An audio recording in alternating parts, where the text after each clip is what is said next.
Hey Neppers, it's me, Wild Neptune. I'm here, grinding on my alt account, about to go to sleep, but something dropped, and that is the Balance Preview. Before we look at it though, be sure to like, comment, subscribe, all that good stuff, and without further ado, let's get going. Here is the preview. Important to note, with RTA ending in, well, tomorrow, this will not be, going into effect until next season. So let's see what heroes they're going to be. MLK-Ron, I don't know. Arunka, maybe. Blood Moon Haste. Those are some units that could use some help. But let's see what else there is. Okay. 7 heroes and 3 artifacts go into effect June 8th. Let's see. Okay. LQC! Well, just in time to fight all of those Aravis and hand guys that we've been seeing all season long. Yes. Spirit Eye Celine. Okay. Another hero that I do think needs a little bit of help. Jack? What? Jack? Guilty Gear collab coming up soon, anybody? Okay. Okay, Sharklet. Alright, I don't really see her used that much. Notably, I don't have Jacko or Sharklet because I wasn't playing when these 2 units were released. So, there is that. Sharoon. Okay, she's also pretty bad. I honestly don't even really know what she does right now. I just know that I haven't seen her used. Aruka! Okay, we did it. Yes. All right. Hopefully, she gets a good buff. Assassin. What? Okay. Artifacts. Wings of Light and Shadow. This is Ilyanov's. Sword of Winter Shadow is Rand's. And Iron Fan. First up is Little Queen Charlotte. And the change is going to be to the Will of Lemaire. Her S3. And the change is damage dealt against dark element targets increased. And that's it. Now, how much is it being increased is the key question here. It's going to make her so that she's not as reliant on her attack buff to get the damage in to kill those pesky dark units. Because, as of right now, without attack buff, she does kind of struggle to kill, say, taking Aravis, taking hand guys, especially if they have some sort of mitigation. Maybe this will make it so that you don't really need that as much. Which I think would be an acceptable change given the fact of how kind of janky you have to build her and how much support she really needs to do her, sole job at the moment. Especially because of how prevalent Handguy and Aravi are right now. Now, why couldn't they do this like last balance patch? I don't know. But, sure. Spirit Eye Celine. So, Mighty Strike, this is her S1, and the change for this one is her dual attack chance of being changed to 50%. Which is good, because that means when it's doubled, it's 100% with her special buff possession, whatever it's called. So, okay. Something that I think people like to have. And her S3, so open the gates of the spirits. Okay, everything is the same, except that the amount absorbed is increased. So you'll heal more when you counter an attack and all that good stuff. Okay. Now, the key question here is, does this make it so that she doesn't have to use lifesteal set anymore? Maybe she can finally use speed set. We'll have to see. So it's like when the Millimeter E came out for the increased lifesteal on when she uses her skill. The difference is like so small that it is. You wonder if anything's really happening here. I will say that when they buff units like this, the notice is generally at least noticeable. But is it enough, again, to make it so that you don't have to run lifesteal set? Or will it be that, no, it's not, but you don't really gain benefit from it because lifesteal set pretty much heals you to full anyway when you're using your S1 and everything. So that's really the key there. If you can change sets because of this change, this is an amazing change for her. If you can't, it's kind of mediocre. Okay, Jacko, Trick or Treat. This is her S2. And, okay, it has a couple of changes here.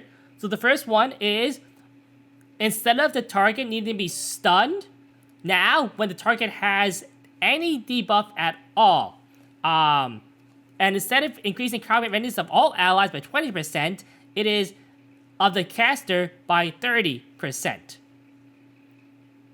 Okay, sure. This effect is activated. Okay. Once everything else is the same here.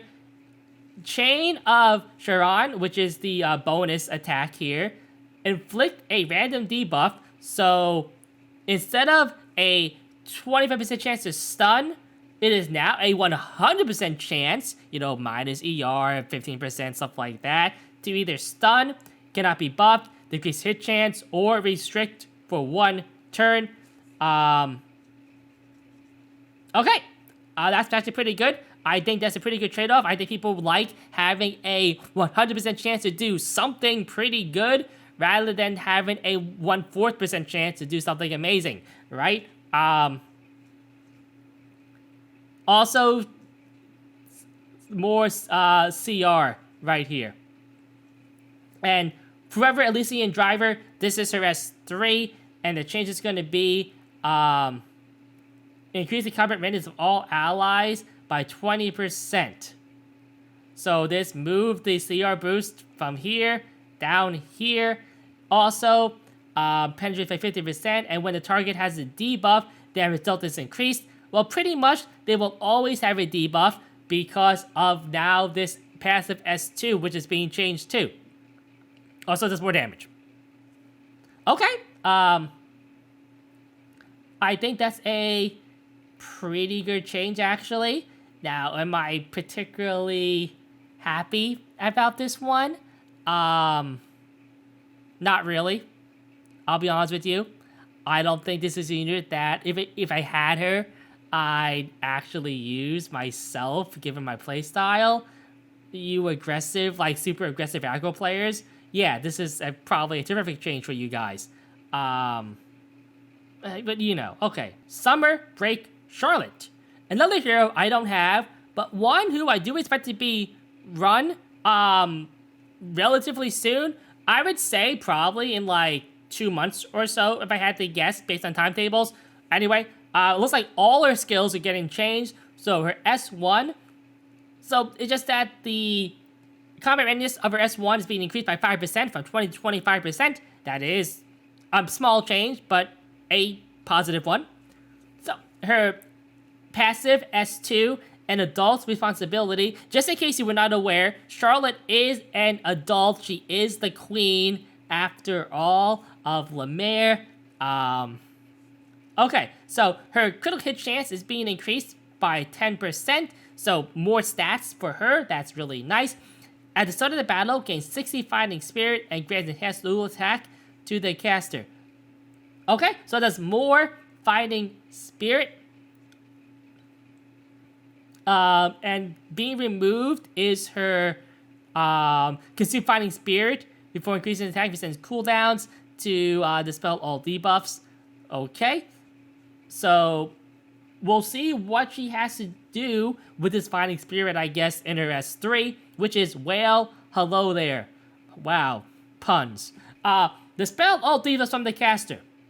Okay, so the debuff dispel was moved from her S2 to her S3, which I think is better because when you want to do her skill, you kind of want to have no debuffs, and this makes it so that you are ensured this happens unless you're stunned, of course, and you just can't use anything. Everything else is the same, except that it also penetrates the defense now by 50%, which means that it's better against higher, like, healthier enemies. Also, it consumes Fighting Spirit versus having the cooldown, so this is where you're using this Fighting Spirit.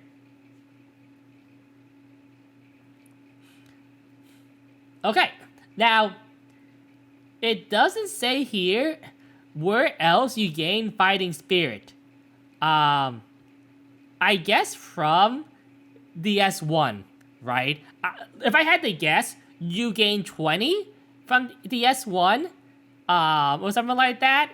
And with the increased dual attack, you can keep, gaining it more and more, which is probably pretty good, right? It just seems weird that they didn't put how much we actually get here, right? Okay, in any case, I actually think these are pretty good changes. Next up is Sharon, another hero I don't have, and one that I've never seen used. Her S2, her passive, just trust me, the change is going to be, instead of instead of buffing the target with the highest attack for 1 turn, now it's 2 turns, which is twice as good, I suppose. Also, the buff is being changed, so no more increased crit chance, because honestly, if your highest attack hero has no crit chance, either it's something like Senya, which in fact you probably messed up drafting this combo, or you are relying on that 50-50. Also, no continuous healing, which is one that, it's fine sometimes. But instead, you get increased speed or immunity, both good buffs. So, increased attack, increased crit damage, against speed and immunity. This is a pretty decent change. And your S3, May You Perish, now decreases buff durations of the enemy team by 2 turns instead of 1, which is also pretty good. 2 turn full debuff, buff reduction, is pretty much a full strip, except in the most extreme cases right now, where a lot of the times that doesn't come up. Now, is that it? Are those the changes? Yes. Okay. Do I think this is enough to make you see use? I don't know. Honestly, I don't think so. And again, this is more because the meta right now is very aggressive. Maybe this will change next season. Maybe it's something to do with something with Frenzy. Maybe they'll actually address some of the aggro going on right now. But I don't think if this change happened right now, she'd see any more usage besides some experimentation.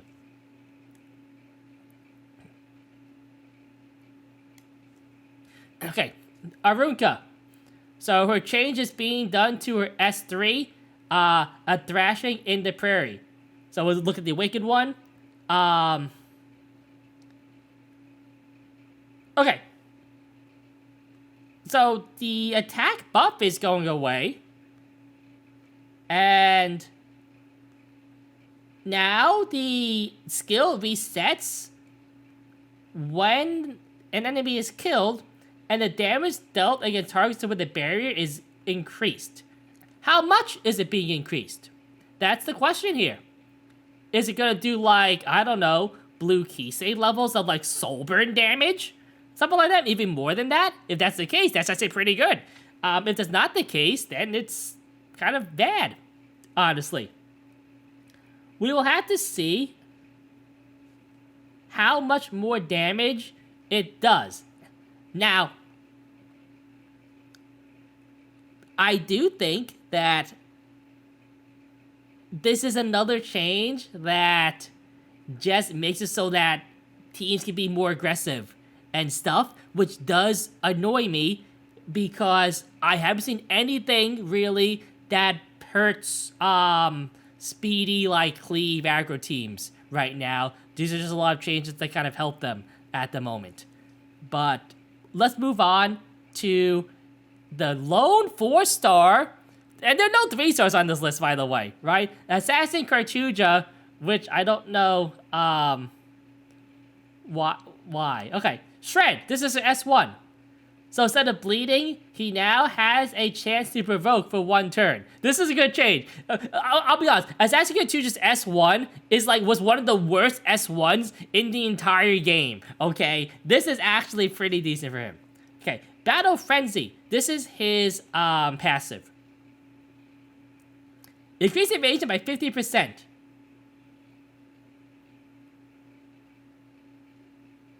What? What? Increase the range of all lines for the caster by 20%. Oh no. Okay. So, like, you can draft him with, like, Aiden. And Aiden has, like, a 90% evasion? Why? Oh. That's so dumb. Okay, now I really want Chocolate to have that, like, evasion bonus. Okay, hopefully they'll make, like, more heroes that have, like, you know, increased hit chance. Like, just hit everything, right? Screw evasion. You know, I'm just gonna hit you type deals. Okay, Concentration is also being changed, which is not common. This doesn't happen a lot. Wait, has this ever happened before? Being changed from attack to effectiveness, which I guess is okay for most people. Now, the last time I used Assassin Cartuja was back when like Straze was relatively new, and what I would do is I would make him very high, like very tanky, like high health with like 3,000-ish attack, where if a Straze tried to hit on proof, right? And if a Straze tried to hit him, he would take the hit instead of anybody else, and a lot of times not die. Maybe that tech will work even better now with this little buff here. Now, do I think this is the way he's going to be used? In most cases, no. I think most of the time he's going to be used as some sort of like degenerate evasion comp, which I don't think anybody fighting that comp is going to like. Okay, do I think this is a good change overall? For him, probably. I do, but for the state of like having fun, no. At least not yet, right? Like, there are not enough evasion counters where I feel like this is warranted. Oh, wait, okay. Also, his, EE is being changed. Okay, so instead of increasing evasion hits of everybody by 5%, it's just himself by 20%. Which means he can have a 90% evasion. Which is, pretty nuts, I'll have to say.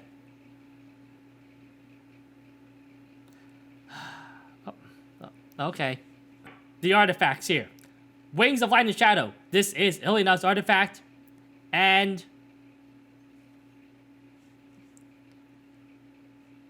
it's being changed where when attacking, instead of a single attack, which means it now works on AoEs. This is better.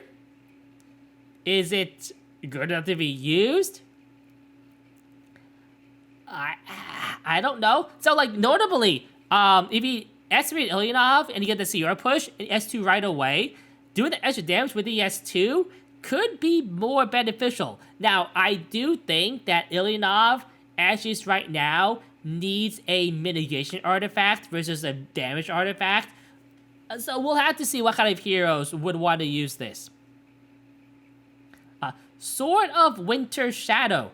Okay. Oh yeah, it's also notable that this is a night artifact too, which does limit the types of heroes that we want to use this also. Okay, let's go on. Sword of Winter Shadow. This is rand artifact, so a thief artifact, and it is being changed where after using a non-attack skill, instead of removing 15 souls from the enemy, again, it has a chance to. This is a artifact you want a plus 30, unfortunately. So now you can gain 10 souls and remove 10 souls. Can only be activated once. Okay, this is interesting. Remember, it is a non-attack skill. A lot of these have non-attack skills. So if you are cleaving, I don't think you really care that much about your opponent's souls, really. I guess it helps you to gain souls, right? So that's a thing. I do think that RNL is just better on Ran right now. Who else could use this? Like Para? I guess if you don't have Goblet of Oath, this could be okay on Para. Because RNL is just okay on her, right? At least in RTA. Maybe this is like Paratech, right now, in the future. We'll have to see what kind of these come out who can use this. An Iron Fan. So, after using an attack that targets all enemies except for basic skill, increase CR of the caster by 15 to 30%. That's just based on the level. Can only be activated once per turn. Why is that for a basic skill? Okay, this is a Ranger artifact. And it's being changed from being a Banshee-only artifact to this. What Rangers have skills that target all allies on their S1? Yuna. And that's it, I think. What is the point? Maybe they're gonna make a Ranger that targets all allies with their S1 in the future, right? And they want to future-proof. I would say that, but that really hasn't stopped them from doing things in the future, like nerfing Chrism Seed because it wasn't future-proofed, right? Well, that's the way they're gonna do about it. Why even have this in the first place? Just nerf it later on and give us the recall in the future instead of doing this crap right here. Okay, real talk though. Is this guiding light? No. So it probably won't be used. Also, who would use this anyway? SSB still wants Drink. And honestly, CR increase on SSB kind of bad. Athletica, again, needs Guiding Light. Landy, easily Bloodstone or Guiding Light. Although this could be okay tech on Landy, honestly. But still, not as good as Bloodstone or Guiding Light on her. Wait. Preview? Okay. Okay, so they are doing a recall Iron Fan because it's being changed. So they aren't adverse of having recalls for artifacts or anything like that.